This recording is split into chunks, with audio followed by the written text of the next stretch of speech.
Today we're going to talk about the STAR method, and if you never heard of it, or if you heard of it but never really understood how to use it, this video is for you. Now, before we dive in, I want to share a little secret with you.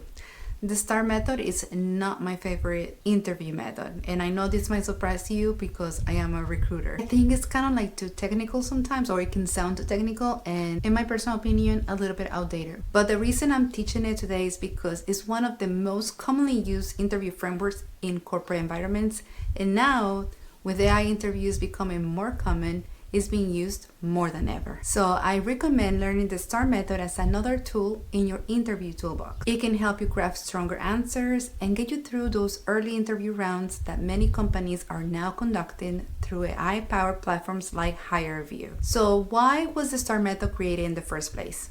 It was specifically designed to help HR professionals and recruiters to provide better feedback to candidates and help candidates answer one of the most challenging type of interview questions, behavioral interview questions. Now let's talk about what those are first, because once you understand why behavioral questions exist, the STAR method will make a lot more sense. Behavioral questions are questions that start with things like, tell me about a time when, or give me an example of. Describe a situation where. The reason recruiters use these questions is simple. Past behavior is often one of the best predictors of future behavior. So when I ask you how you handle a conflict, a failure, or a high pressure deadline, I'm not just curious about that one story. I'm using that story to predict how you will show up on the team that I'm recruiting for. And here's the challenge. Many people, including me at times, struggle to answer questions in a concise, clear, and articulate way. When we are nervous, or when we know we are being evaluated, or when we desperately need a job, our brains don't always cooperate. So that's why I do believe frameworks and formulas can be helpful. Without some kind of a structure, you might ramble, or you might spend too much time on the backstory. You might forget to explain what happened at the end, or you might just completely go blank. And that's exactly the problem the STAR method was created to solve. It gives your answer a clear beginning, middle, and end. It keeps you focused. So let's break it down. STAR stands for situation, task, action, and result. And each part has a very specific job. So let's walk through them one by one. S, situation. This is where you set the scene. You keep it brief. I'm talking about 2 or 3 sentences maximum. The situation is simply the context. A lot of candidates spend so much time explaining the background that they never get to the important part. So give me just enough information to understand where you are, what was happening, and what was at stake. That's it. T, task. This is where you explain the challenge. What were you responsible for?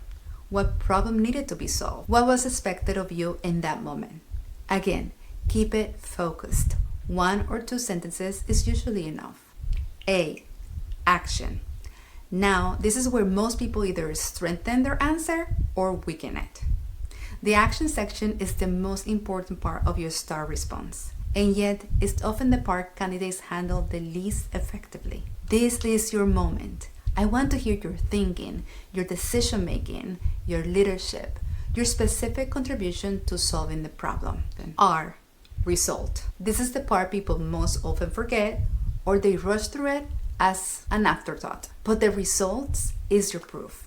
Whenever possible, I want you to include numbers. Not because numbers are everything, but because they help demonstrate impact. The project was completed on time. It's okay.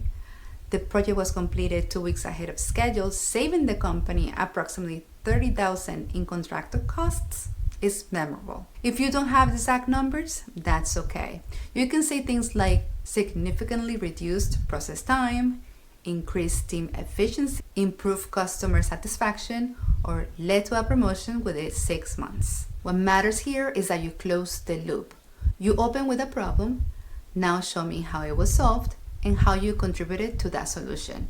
Now here's where I want to give you something practical, because understanding the framework is one thing. Having stories ready to use is another. Before you walk into an interview, I want you to sit down and think about 5 categories of stories from your career. Conflicts you navigated, goals you achieved, accomplishments you're proud of, improvements you drove or contributed to, problems you solved. That's it. You can start by doing a brain dump and grab a piece of paper and write everything down.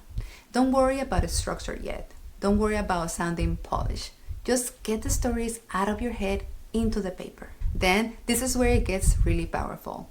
Use AI to help you organize all those stories. Tools like ChatGPT or Claude can help you take that messy brain dump and turn it into a clean, structured start story. That combination, like your real experience plus AI-assisted refinement, can be incredibly effective.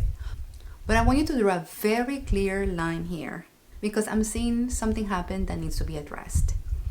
Candidates are using AI during the interview itself.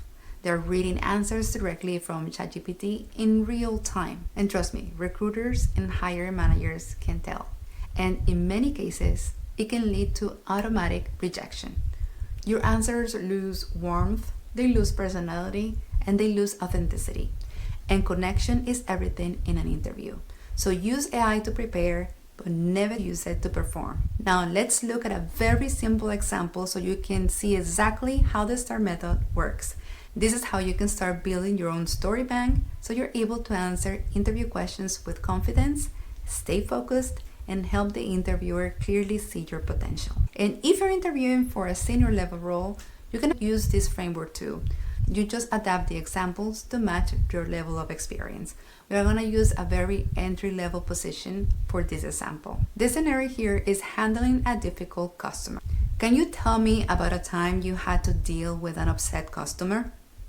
While working as a barista, a customer approached the counter visibly upset because his coffee order was incorrect and he was in a hurry. My responsibility was to de-escalate the situation, correct the mistake quickly, and maintain a positive customer experience without disrupting the rest of the line. I listened carefully without interrupting, apologized for the mistake, and immediately prioritized remaking his drink correctly.